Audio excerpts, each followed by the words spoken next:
Bon, salut à toi public. Dans cette vidéo, on va voir comment démontrer la troisième loi de Kepler. Elle tombe régulièrement sur des questions, sur des sujets. Dans cette troisième loi de Kepler, elle dit quoi? Elle dit que le carré de la période de révolution d'une planète divisé par le cube du demi-grand axe est égal à une constante. Donc ça, c'est ce qu'on va essayer de démontrer, mais on va déjà essayer d'expliquer ce que ça veut dire que ce demi-grand axe. On a vu dans la première loi de Kepler que les planètes décrivaient des orbites qui étaient des ellipses dont le Soleil occupait l'un des foyers. Une des grandeurs caractéristiques d'une ellipse, c'est ce grand axe qui est ici, le grand axe qui est là. Le demi-grand axe correspond à la distance CA. La plupart du temps, en terminale, les exercices sont simplifiés avec une trajectoire qui est circulaire. Donc les deux foyers F ici sont confondus avec C pour finalement donner une figure qui a une forme de cercle. Donc ce demi-grand axe, dans le cas du cercle, correspondrait évidemment au rayon. Voilà, donc après la période de révolution, c'est la durée nécessaire pour qu'un satellite ou une planète fasse finalement la totalité de la révolution autour du Soleil. Dans le tableau qui est ci-dessous, c'est une vérification de cette troisième loi de Kepler à l'aide de la période de révolution des satellites autour de Jupiter, donc Io, Ganymède et Callisto, ainsi que leur distance. On vérifie qu'effectivement, en faisant le carré de la période exprimée en secondes divisé par le demi-grand axe et le cube, on a bien une constante pour les 4 satellites de Jupiter. Maintenant, ce qui m'intéresse essentiellement, ça va être de démontrer cette relation.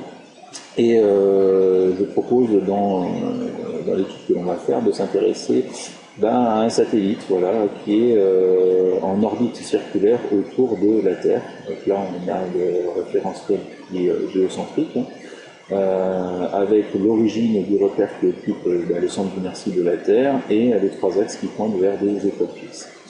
Donc le satellite est à une altitude h. Donc attention, l'altitude est bien prise en référence par rapport au sol.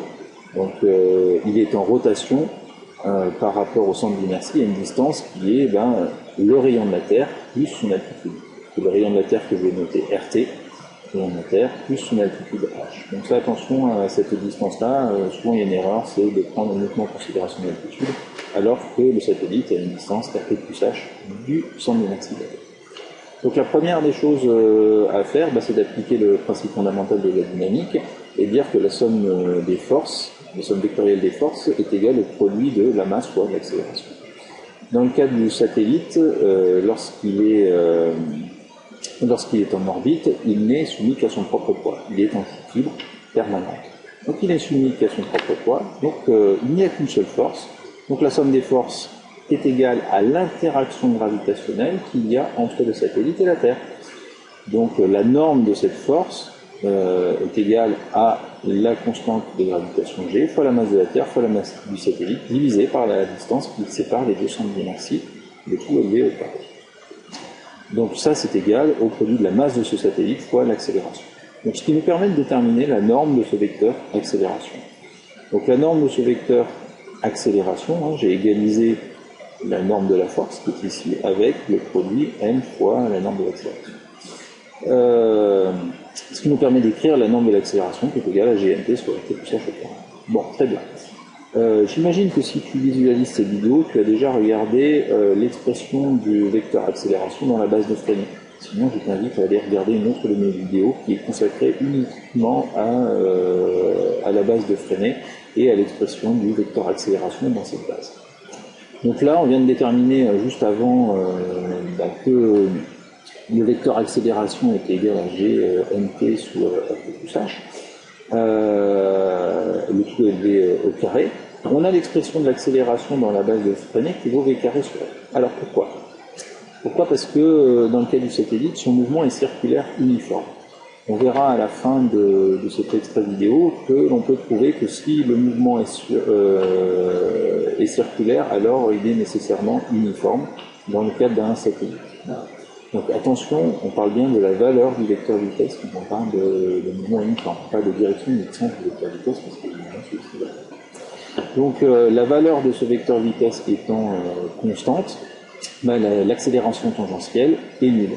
Donc là, il faut bien revoir la vidéo dont je te parlais juste précédemment. Donc l'accélération, elle est uniquement portée par l'axe normal. Et sa valeur vaut v carré sur r. Alors ce que l'on va faire, c'est qu'on va égaliser l'expression de l'accélération que l'on a déterminée tout à l'heure à celle de la norme de vecteur accélération exprimée dans la base de Freinet. Donc la norme de l'accélération, c'est v carré. R dans la base de Freinet, ça correspond à la distance qui est entre les deux centres d'inertie. Dans notre cas, c'est r plus h. Donc j'égalise la relation que j'ai trouvée tout à l'heure pour la norme de l'accélération avec l'expression de la norme de l'accélération dans la base de Freinet, ce qui va me permettre de déterminer la valeur et de calculer la valeur de la vitesse du satellite situé à une altitude h du centre d'inertie de la Terre. Donc après un petit peu d'algèbre, je monte le r plus h ici, je prends la racine et je me retrouve avec l'expression de la vitesse. Alors cette expression de la vitesse, donc ça c'est la deuxième étape.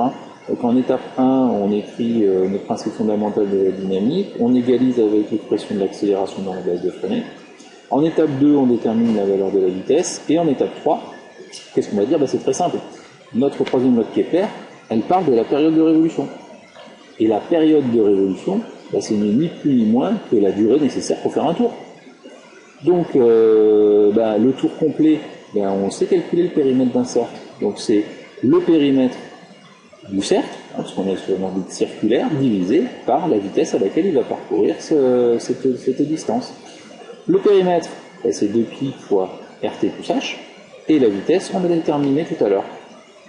Donc après, là, on a quasiment terminé la démonstration de notre troisième loi de Kepler, parce qu'on a une expression de la période et on a une expression du rayon entre le centre d'inertie de la Terre et le centre d'inertie de notre satellite. Donc après, évidemment, j'élève la période au carré. Je me rappelle tout à l'heure, quand on a fait la démonstration, c'était la suivante, c'était le carré de la période sur le cube du demi-grand axe qui est égal à une constante. Donc là, on se retrouve avec rt plus h au cube, que je vais descendre en dessous. Et donc je me retrouve avec finalement cette troisième loi de Kepler.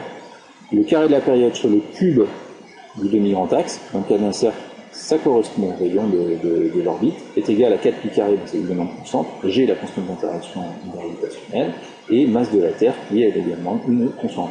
Donc on a bien démontré cette troisième loi de Kepler. La totalité de cette démarche est à savoir-faire. Voilà. Sans forcément le saucissonnage des questions intermédiaires, il faut absolument savoir le faire. Une petite application dans le cadre de la station internationale, ISS. Si on peut déterminer la vitesse, histoire d'avoir un ordre de grandeur, c'est toujours sympa quand on fait un exercice de savoir où on met les pieds et d'avoir des ordres de grandeur. On est à 7 km par seconde, à peu près 7,6 km par seconde, ce qui donne une période de révolution aux alentours de 1h33 minutes. Alors la station ISS, j'en profite pour te donner le lien qui est ici, si jamais tu as envie de l'observer. C'est assez impressionnant à voir. Attention tout de même, lorsque tu regardes les horaires, c'est en horaire GMT, Greenwich Meridian Time. Voilà. Donc, lorsqu'on est en hiver, il faut rajouter une heure, et lorsqu'on est en été, il faut rajouter 2 heures. Cas du satellite géostationnaire. Le satellite géostationnaire, il va rester toujours au-dessus d'un point fixe, au-dessus de la Terre, toujours à la verticale d'un point fixe, sur une orbite qui est comprise dans le plan de l'équateur.